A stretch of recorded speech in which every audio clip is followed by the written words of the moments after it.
Hello guys! Hello Taurus!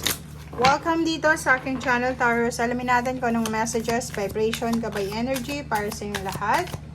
Tayo general reading. So, alamin natin kung anong messages, kung ano yung gustong ipahiwatig sa'yo. Taurus ang ating baraha. Okay, following your bliss and coming into power. Okay, first two cards tayo. Coming into power and following your bliss. Wow. So, Taurus, sobra-sobra yung empowerment, sobra yung sobra-sobra yung confidence, yung power, yung bravery na matatanggap mo or mararamdaman mo sa linggong ito. Okay? So, parang ang pakiramdam mo is yung confusion mo for the past few months, yung pagod, yung sakripisyo, yung kung ano man itong naramdaman mo for the last year or few months na pwedeng medyo hindi maganda, na nakakapanghina ng loob, baliktad yung mararamdaman mo sa linggong ito. Okay? Kasi mararamdaman mo na sa wakas, diba? Makukuha mo na kung ano talaga yung deserve mo, kung ano yung pinagpaguran mo, kung ano yung mga sacrifices mo, Taurus. Dito naman, sinasabi ng baraha na dahil dyan, sa empowerment na mararamdaman mo, sobrang ligaya, sobrang saya, contentment, ang mararamdaman mo. Sobra kang happy. Sobra kang, ang tawag dito, celebratory yung energy mo, diba? Masaya, parang nakaapak ka sa langit. Nakaapak ka sa alapaap. Parang ganyan.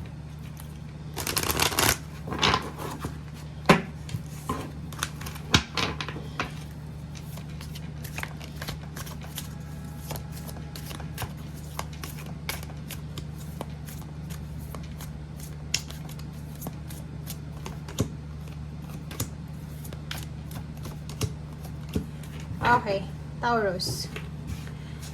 Gates of Triumph. So, wow. So, kung makikita mo dito, magkakasunod-sunod yung baraha mo. So, sobrang resonated siya. Okay? So, parang ang baraha mo sa linggong ito is talagang mensahe siya from the universe, from spiritual helpers, from guides, and from heaven. Okay? So, tingnan mo. Coming into power ka na eh. 'Di ba? So, may empowerment ka na mararamdaman. Sobrang confidence, sobrang power ang mararamdaman mo, success. Dahil palabas ka na doon, 'di ba? Palabas ka na sa mahirap na sitwasyon sa buhay mo.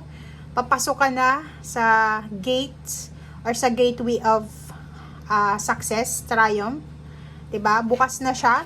And kung makikita mo yung direction na lalabasan mo or papasukin mo is maliwanag siya. Nakikita mo yung liwanag, nakikita mo yung enlightenment, yung clarity, nakikita mo yung success, 'di ba?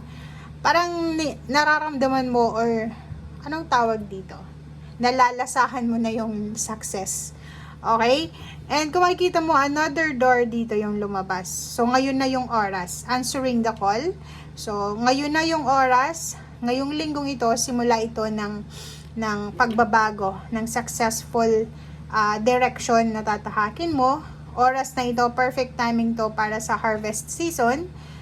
Lahat ng mga sakripisyo, lahat ng pagtsatsaga, lahat ng mga sama ng loob, lahat ng mahirap na pinagdaanan, ay makakalabas ka na dyan. Okay? Papasok ka sa mas stable, mas secured na lugar. And nakikita natin dito na punong-puno ng pag-asa yung energy mo sa week na to. And marami sa paligid mo na susuporta sa'yo. 'Di ba? Ang daming support, maraming suporta ang posibleng makukuha mo sa linggong ito from different types ng individual or sa lahat ng area sa buhay mo. So, everything is smooth sailing siya. So, sobrang ganda sa linggong ito ng buhay mo. 'Di ba? So, maganda, stable, secured, napaka-smooth ng linggong ito para sa'yo.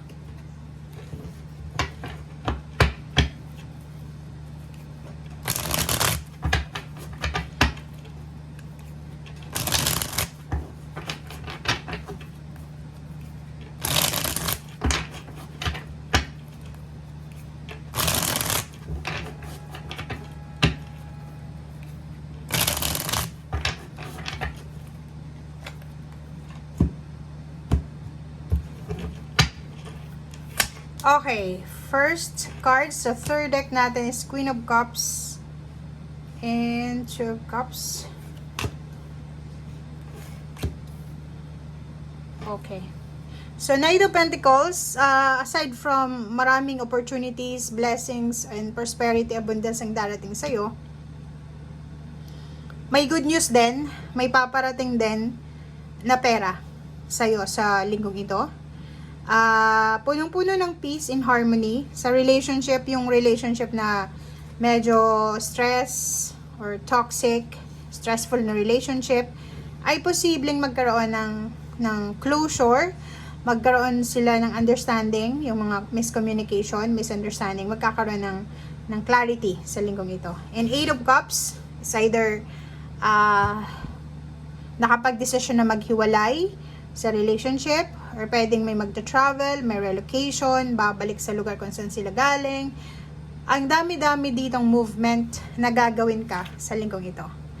And maliban dyan, meron ditong good health, good fortune, mga plano tungkol sa hinaharap, like yung purpose, abundance, security. So, kung ano man tong pinaplano mo para sa hinaharap, ano man ang gusto mong simulan sa buhay, sinasabi ng barahan na may idea ka na. Okay?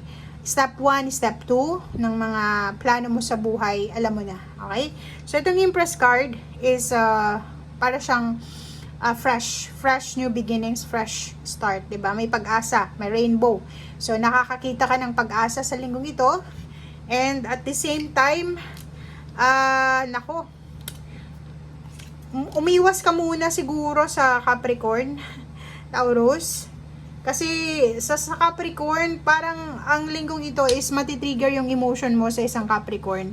Especially if you're in a relationship sa Capricorn, matitrigger yung emotion mo eh. Pwede kang magalit, pwede kang mainis. Ang dami niyang demand sa'yo. So, comment down below yung mga Taurus na may mga asawa, girlfriend, boyfriend, kamag-anak, magulang, kapatid na Capricorn. Kasi, kailangan yun ng sobra unlimited pasensya sa kanila sa linggong ito. Alam mo kung bakit? Kasi, ang dami nilang demand sa'yo. Financially, marami silang hihingin sa'yo. Emotionally, ganun din. So, sinasabi ng Berase dito na siguro, kung gusto mong makasama siya sa future mo, kailangan magpasensya. Kasi may pagkakataon dito na pwedeng mawalan ka ng pasensya or medyo mainis ka. Okay? So, thank you guys and see you again. Bye!